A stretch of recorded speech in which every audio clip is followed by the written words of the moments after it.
Welcome everyone. तो आज के इस वीडियो में हम स्क्रैम्बल्ड वर्ड जो होते हैं टॉपिक्स उसके बारे में बात करेंगे कि उनसे कितने क्वेश्चन एग्जाम में पूछे जाते हैं और कैसे आपको उन्हें अटेम्प्ट लेना चाहिए।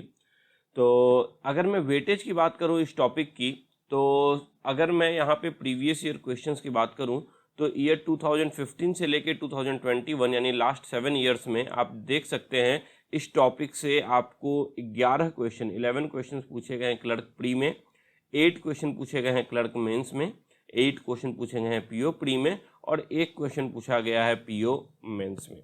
तो कुल मिला के 11, 8, 19, 28 क्वेश्चन आपसे इस टॉपिक से पूछे जा चुके हैं पिछले 7 सालों में। तो काफ़ी इंपॉर्टेंट टॉपिक है। तो किस टाइप के क्वेश्चन पूछे जाते हैं यहाँ पे, तो यहाँ पर आपको एक वर्ड दे दिया जाता है, जैसा कि यहाँ पे इंटरप्रिटेशन दे दिया गया है और इसके आपको डिफरेंट लेटर्स को बताया जाता है कि डिफरेंट लेटर सेलेक्ट कर लीजिए। जैसा कि यहाँ पे बोला गया है फर्स्ट, फोर्थ, सेवन्थ और 11th डिफरेंट लेटर सेलेक्ट कर लीजिए और उन लेटर्स के बेसिस पे आपको मीनिंगफुल वर्ड बनाना पड़ता है और उसके बेसिस पे कुछ क्वेश्चंस आपसे पूछे जाते हैं। तो इस टाइप के क्वेश्चंस आपसे इस टॉपिक में पूछे जाते हैं, तो इनको किस तरीके से आसानी से और जल्दी सॉल्व करना है वो हम सीखेंगे। चलिए फर्स्ट क्वेश्चन पे चलते हैं। पहला क्वेश्चन आपको पूछा गया है, if the letters in the word equality are rearranged as they appear in the English alphabet, then the position of how many letters will remain unchanged after the rearrangement. यानी अगर इक्वालिटी के जो letters हैं उनको हम English alphabet की तरह rearrange कर लें तो कितने लेटर्स अपना पोजीशन चेंज नहीं करेंगे। तो इस टाइप का अगर क्वेश्चन है तो इसे सॉल्व करने के लिए सिंपल सा तरीका ये है कि जो आपको पहले वर्ड दिया है उसको रफ में लिख लो। तो आपको दिया है EQUALITY,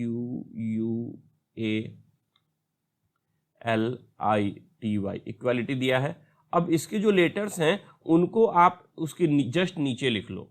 तो स्टार्टिंग हो रहा है अल्फ़ाबेटिकल ऑर्डर में ए, उसके बाद आपका है ई, ABCD E, FGHI JKL MNOPQ RST UVWXYZ। अब यहाँ पे आप आसानी से मैच कर सकते हो कि सिर्फ एक ही ऐसा लेटर है, अल्फ़ाबेट है Y, जो आपका चेंज नहीं कर रहा है, बाकी सब अगर देखिए तो डिफरेंट हो रहा है। तो यहाँ पे आपका करेक्ट ऑप्शन हो जाएगा ऑप्शन नंबर B1। तो सेकंड टाइप का क्वेश्चन क्या है? सेकंड टाइप का क्वेश्चन है, आपको एक वर्ड दिया गया है interpretation. If it is possible to make only one meaningful word from first, fourth, 7th and 11th letters of the word interpretation, which would be the second letter of the word from the right end. अगर interpretation के पहले, चौथे, 7वें और 11वें letter को use करके मैं एक word बनाऊं तो आपका राइट एंड से दूसरा लेटर क्या होगा। अगर सिर्फ एक वर्ड बन सकता है, तो अगर एक से ज्यादा वर्ड बन सकता है, if more than one such word can be formed, आपका आंसर वाई होगा। और अगर ऐसा कोई वर्ड नहीं बन सकता है तो आपका आंसर जेड होगा। यानी ऑप्शन ए आप तब सिलेक्ट करोगे अगर आपके पास एक से ज्यादा यानी 2 या 3 वर्ड्स आप बना पाओ। ऑप्शन ई आप तब सेलेक्ट करोगे जब आप एक भी मीनिंगफुल वर्ड नहीं बना पाओ। और ऑप्शन BCD में से तब आपका आंसर आएगा अगर आपने कोई वर्ड बनाया तो उसके second to the right end से सेकंड जो लेटर होगा वो अगर इनमें से कोई एक आता है। तो इन क्वेश्चन को किस तरीके से सेलेक्ट करते हैं, इस क्वेश्चन में सबसे मेन डिफिकल्टी जो बच्चों को आती है, वो सबसे ज़्यादा टाइम जो लगता है वो होता है आपको फर्स्ट, फोर्थ, 7th और 11th लेटर पता करना। देखिए क्या होता है, मेरे पास पेन टैब है, मैं डायरेक्टली यहाँ पे लिख सकता हूँ। मैं देख सकता हूँ ये पहला है, दूसरा, तीसरा, चौथा है, 5वां, 6ठा, 7वां है, 8वां, 9वां, 10वां, 11वां है। मैंने डायरेक्टली देख लिया कि हमारा जो पहला होगा वो आई होगा, चौथा होगा वो ई होगा, 7वां होगा वो आर होगा और 11वां जो लेटर होगा वो टी होगा। अब मेरे को IERT का अरेंजमेंट करना है। बट आप लोगों के पास पेन टैब नहीं होता एग्जाम में, तो क्या करते हैं कि ये फर्स्ट, फोर्थ, 7th, 11th निकालने में हमसे गलती हो जाती है। तो इस गलती को बचाने के लिए एक सिंपल सा आपको लॉजिक यूज़ करना है। लॉजिक क्या यूज़ करना है, आपको हम लोग अपने पाम पे जो होता है, अपने हाथ पे जो होता है, 15 तक काउंट करते आए हैं बचपन से। फॉर एग्जाम्पल इसको 1 बोलते हैं, इसको 2 बोलते हैं, इसको 3 बोलते हैं, इसको 4 बोलते हैं, 5 बोलते हैं, 6 बोलते हैं, 7, 8, 9, 10, 11, 12, 13, 14, 15। इस तरीके से हम 15 तक तो काउंट कर ही लेते हैं अपने हाथों में। और ये चीज़ हम बचपन से करते आए हैं। तो बेसिकली हमें याद है कि किसे 1 बोलना है, किसे 2 बोलना है, किसे 3 बोलना है and so on. Directly palm पे हम काउंट कर सकते हैं। और जो भी वर्ड्स आपको एग्जाम में दिए जाते हैं वो 15 से ज़्यादा तो आते नहीं हैं, 15 के कम ही आते हैं। तो सबसे सिंपल तरीका यही होता है कि आप अपने पाम पे इनको काउंट कर लो, ठीक है। तो जनरली कभी आप नीचे से 1 काउंट करना स्टार्ट करते हैं, कभी यहाँ से भी 1 करते हैं, जहाँ से आप कॉन्फिडेंस हो वहाँ से आप 1 2 3 काउंट करो, ठीक है। तो फॉर एग्जाम्पल अगर मुझे इस क्वेश्चन को सॉल्व करना है तो मैं कैसे सॉल्व करूँगा, मुझे इंटरप्रिटेशन करना है और उसका पहला यानी पहला मैं जानता हूँ यहाँ आएगा, मैं पढ़ूंगा INTERPR। देखो ये हो गया पहला, ये हो गया चौथा, ये हो गया सातवां, डायरेक्टली में निकलते जा रहा है RETAT। मुझे 11वां चाहिए था, तो 3 3 9 1 10 और ये 11वां आ गया आपका, ठीक है। तो मैं यहाँ से भी बोल सकता हूँ कि जो हमारा वर्ड फॉर्म होके आ रहा है वो जो हमारे 4 लेटर्स आ रहे हैं वो आ रहे हैं IERT। तो ये तरीका अगर आपको आसान लगता है, अगर आप कंफर्टेबल हैं तो आप ये तरीका फॉलो कर सकते हैं, या अदरवाइज सिंपल तो है ही, इंटरप्रिटेशन में आप खुद ही काउंट करके पहला, चौथा, सातवां और 11वां लेटर निकाल लें, अगर आप डायरेक्टली काउंट करने में कंफर्टेबल फील करते हैं तो ये तो फर्स्ट पार्ट हो गया इस क्वेश्चन का, कि जहाँ पे मुझे वर्ड में से जो सिग्निफिकेंट लेटर्स हैं जिनको मुझे मॉडिफाई करना है वो लेटर्स मुझे मिल गए। अब अगला क्या है कि इन लेटर्स को यूज़ करते हुए मुझे आपको पॉसिबल वर्ड्स बनाने हैं। तो कितने वर्ड्स बन सकते हैं? Maximum questions, more than 95 questions अगर आप देखोगे तो आपको 4 ही लेटर मिलेंगे और 4 ही लेटर्स से आपको वर्ड बनाना है। तो 4 लेटर से अगर मैं बोलूँ तो मैक्सिमम नंबर ऑफ वर्ड्स जो बन सकते हैं वो आपका फैक्टोरियल 4 यानी 24 वर्ड्स बन सकते हैं मैक्सिमम। मीनिंगफुल नहीं बोल रहा हूँ, टोटल कॉम्बिनेशन कितना हो सकता है, तो टोटल 24 कॉम्बिनेशन हो सकता है 4 लेटर का। अब एग्जाम में आपके पास इतना टाइम तो है नहीं कि टोटल मिला के 24 कॉम्बिनेशन चेक करिए कि कौन से 24 कॉम्बिनेशन है उनमें से कौन सा आंसर आपका आएगा। तो जनरली यह जो क्वेश्चन होता है वो थोड़ा सा डिफ़िकल्ट लेवल के क्वेश्चन में जाता है, और अगर आपका इंग्लिश वोकैब अच्छा नहीं है तो आप इस क्वेश्चन को ट्राई कीजिए स्किप करने का। बट अगर आपका इंग्लिश वोकैब अच्छा है तो कई बार आप इन क्वेश्चंस को देख कर ही, इन वर्ड्स को देख कर ही आपके मन में कुछ, इन लेटर्स को देख कर ही आपका वर्ड बन जाएगा और आप आंसर लिख सकते हैं। और कई बार आप नहीं भी लिख सकते हैं, ठीक है, कई बार गलती भी होती है। बट अगर आप इस क्वेश्चन को अटेम्प्ट करना चाहते हो तो किस तरीके से अटेम्प्ट करना है ये मैं बता रहा हूँ। जनरली मेरा सजेशन है इस क्वेश्चन को बिल्कुल आखिरी में अटेम्प्ट लीजिए, क्योंकि कई बार वर्ड्स बनाने के बाद भी, फॉर एग्जांपल आपने 1 या 2 वर्ड बना भी लिया तो भी तीसरा वर्ड नहीं बनता है, हमारे से छूट जाता है तो हमारा आंसर गलत हो जाता है, क्योंकि वोकैब काफ़ी स्ट्रांग होना चाहिए। तो इस क्वेश्चन को अगर आप अटेम्प्ट ले रहे हैं तो एग्जाम के लास्ट में अटेम्प्ट लिया कीजिए इस टाइप के क्वेश्चंस को, अगर आपके पास टाइम बच रहा है, अदरवाइज अवॉइड कीजिए।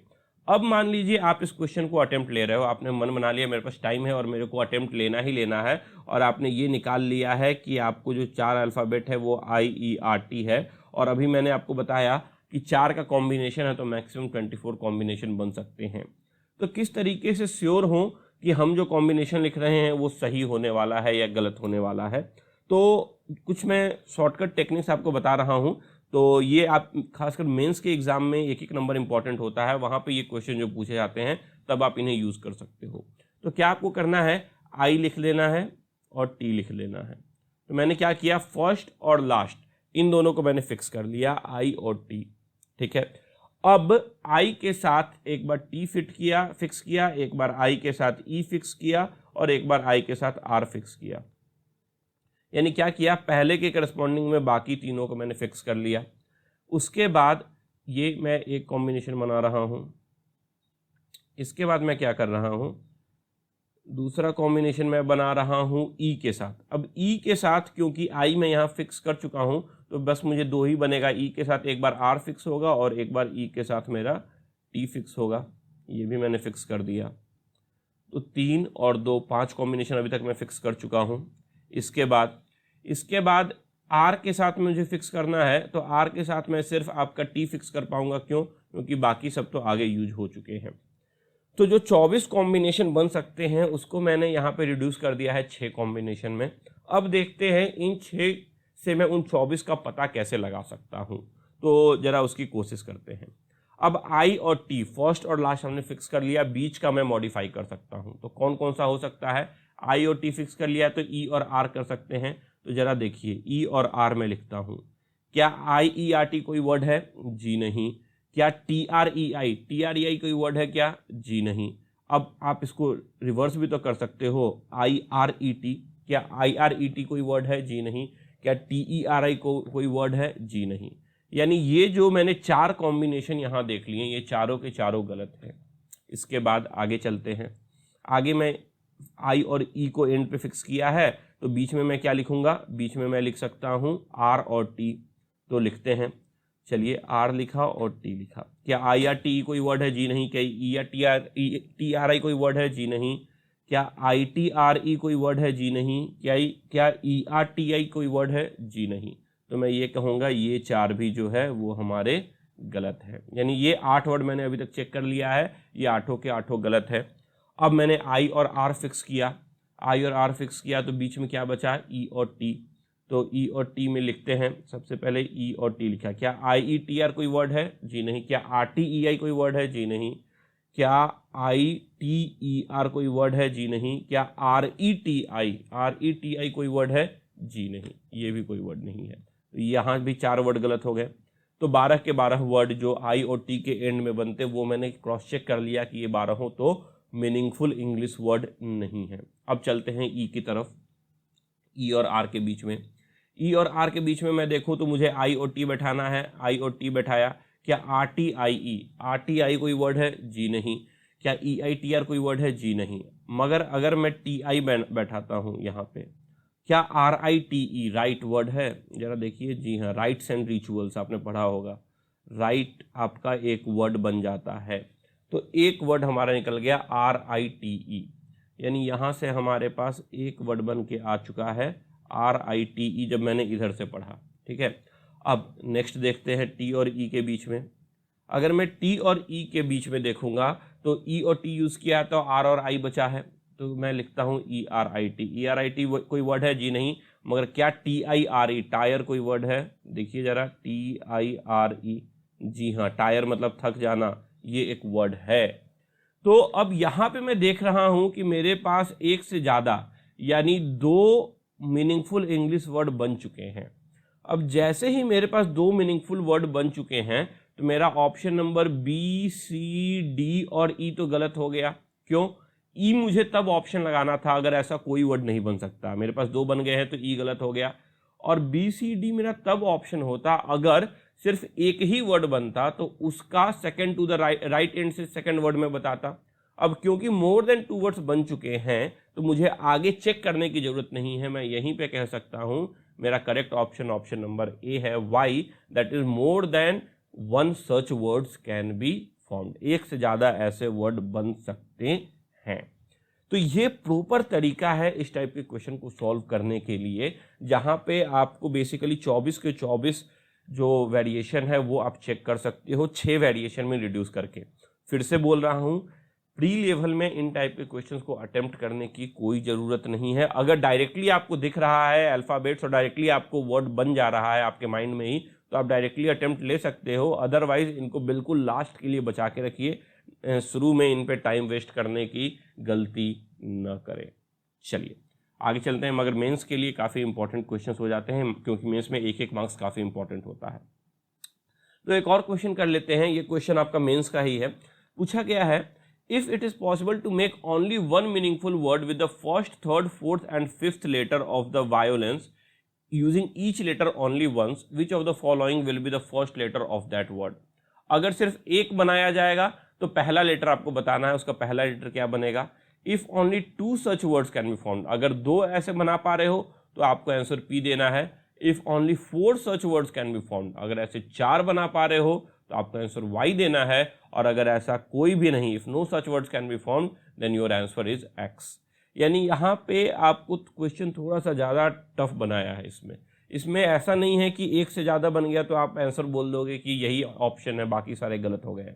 इसमें अगर आपका 1 बना तो आपको आंसर बताना है, अगर 2 बना तो आपका आंसर P हो जाएगा, अगर आपका 4 बना तो आंसर Y हो जाएगा, और अगर कोई नहीं बना तो आंसर Z हो जाएगा। तो चलिए सबसे पहले वायोलेंस में से जो हमें इम्पॉर्टेंट लेटर्स हैं वो निकालते हैं। तो पहला लेटर है वी फर्स्ट, सेकंड हो गया हमारा आई, फोर्थ हमारा हो गया एल, एंड फिफ्थ हमारा हो गया ई। तो VILE पांच में ये चार हमने आपके लेटर निकाल लिए और यहाँ से मुझे डिफरेंट वर्ड्स बनाने हैं। तो क्या मैं डायरेक्टली वो 24 कॉम्बिनेशन बनाने स्टार्ट कर दूं? जी नहीं, डायरेक्टली 24 कॉम्बिनेशन बनाने की जरूरत नहीं है। पहले एक बार ट्राई कर लीजिए अपने से कि क्या डायरेक्टली मुझे कोई वर्ड दिख रहा है। तो अगर मैं बोलूं तो मुझे तो पहला ही वर्ड आपका दिख रहा है। एक तो आपका वर्ड वायल होता है VIEL, ठीक है। अगर मैं देखूं तो मुझे लिव भी दिख रहा है LIVE, ठीक है। और वाइल भी एक वर्ड होता है VILE। तो 3 वर्ड्स तो मुझे दिख गए अभी ही। यानी मैं कह सकता हूँ X एज द आंसर तो पॉसिबल नहीं है क्योंकि एक से ज़्यादा वर्ड दिख रहा है, ठीक है। P भी मेरा आंसर नहीं होगा क्योंकि मेरे पास 2 के बजाय मैं 3 वर्ड देख चुका हूँ। एक मुझे ईविल भी दिख रहा है EVIL। तो यहाँ से मैं देख सकता हूँ क्योंकि 2 से ज़्यादा वर्ड तो गारंटी बन रहे हैं, यानी मेरा जो आंसर होगा वो वाई होगा। क्योंकि 2 से ज़्यादा यानी 4 वर्ड्स बनने के लिए मुझे आंसर क्या देना है? वाई देना है, और कोई पॉसिबिलिटी है ही नहीं। तो मैं करेक्ट बोलूँगा, my correct option is option number B. तो इस तरीके से इन क्वेश्चंस को आपको सॉल्व करना था। तो इसके बेसिस पे जो क्वेश्चंस आपसे प्रीवियस ईयर में पूछे गए हैं, यानी ये टोटल 28 क्वेश्चन जो आपसे पूछे गए हैं, ये 28 क्वेश्चंस आप या तो हमारे ग्रुप में ज्वाइन हो जाइए, वहाँ मैं आपको शेयर कर दूंगा लिंक, या आप डायरेक्टली इस लिंक पे जाके एग्ज़ाम के फॉर्म में इन क्वेश्चंस को अटेम्प्ट ले सकते हैं और देख सकते हैं कि आपका परफॉर्मेंस इन क्वेश्चंस पे स्पेसिफिकली किस तरीके का है। तो चलिए आज का लेक्चर यहाँ हम एंड करते हैं, मिलते हैं आपसे अगले लेक्चर में, तब तक के लिए गुड डे।